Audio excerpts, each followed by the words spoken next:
एक सर्दी की रात कोहरे से ढकी एक वीरान गली में एक फकीर अपने मैले कुचैले कपड़ों में लिपटा बैठा था।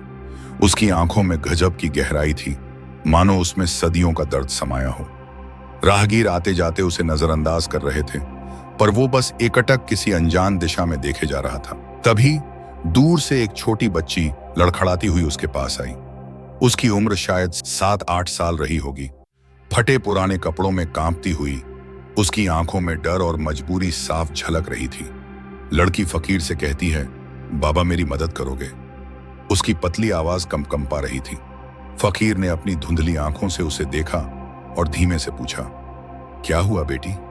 बच्ची ने इधर उधर देखा, जैसे डर रही हो कि कोई देख न ले। फिर धीरे से बोली, मुझे भागना है यहां से, बहुत दूर। फकीर ने गौर से बच्ची को देखा। उसके हाथ पैरों पर हल्के हल्के नीले निशान थे, जैसे किसी ने उसे बहुत पीटा हो। उसका चेहरा डरा हुआ था, मगर उसकी आंखों में कुछ खोजने की चाहत थी, शायद एक नई जिंदगी। फकीर ने अपनी फटी हुई चादर उसके ऊपर डाल दी और कहा, कहां जाना है तुझे? बच्ची की आंखों में आंसू आ गए। मुझे नहीं पता, बस यहां से दूर। माँ पापा अब इस दुनिया में नहीं हैं और मेरे मामा मुझे हर दिन बहुत मारते हैं।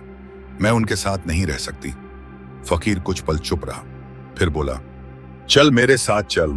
अजनबी सफर वो दोनों गलियों से होते हुए शहर के बाहर निकल आए। बच्ची ठंड से कांप रही थी, मगर फकीर की गर्म हथेली ने उसे थोड़ी हिम्मत दी।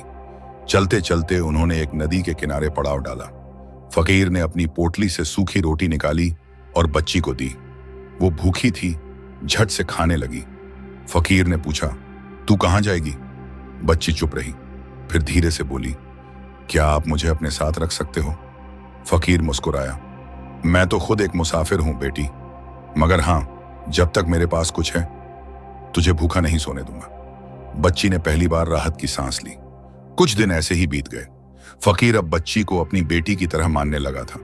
दोनों सड़क पर भीख मांगते, कभी लोगों के छोटे मोटे काम कर देते। एक दिन जब बच्ची किसी दुकान के सामने बैठी थी, तभी एक कार उसके पास आकर रुकी। अंदर बैठी एक अमीर औरत ने उसे देखा और तुरंत उतरकर उसके पास आ गई। बच्ची को देखकर उस औरत की आंखों में आंसू आ गए। बच्ची ने घबराकर फकीर की ओर देखा। ये मेरी बेटी है, औरत चिल्लाई। फकीर हैरान था। औरत ने रोते हुए बताया कि कुछ महीने पहले उनकी बेटी का अपहरण हो गया था। किसी ने फिरौती के लिए उठाया था, लेकिन जब उन्हें पैसे नहीं मिले तो अपहरणकर्ता ने उसे लावारिस छोड़ दिया।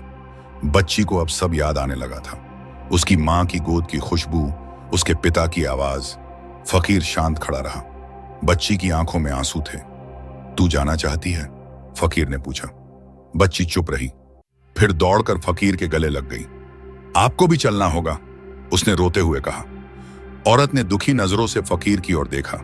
फकीर ने मुस्कुराते हुए बच्ची का हाथ उसके मां के हाथ में रख दिया और कहा, अब तेरा सफर खत्म हुआ बेटी। बच्ची की आंखों से आंसू लगातार बह रहे थे। उसका मन नहीं कर रहा था कि वो फकीर को छोड़कर जाए।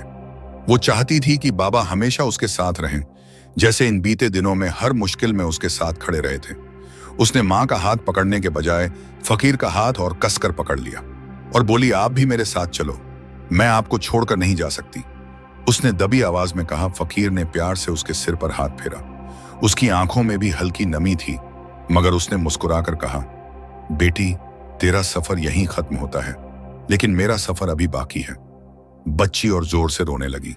उसकी मां भी फकीर के पास आई और हाथ जोड़कर बोली, आप हमारे साथ आइए बाबा, आपने मेरी बेटी की जान बचाई है, आपको कभी भूखा प्यासा नहीं रहने देंगे।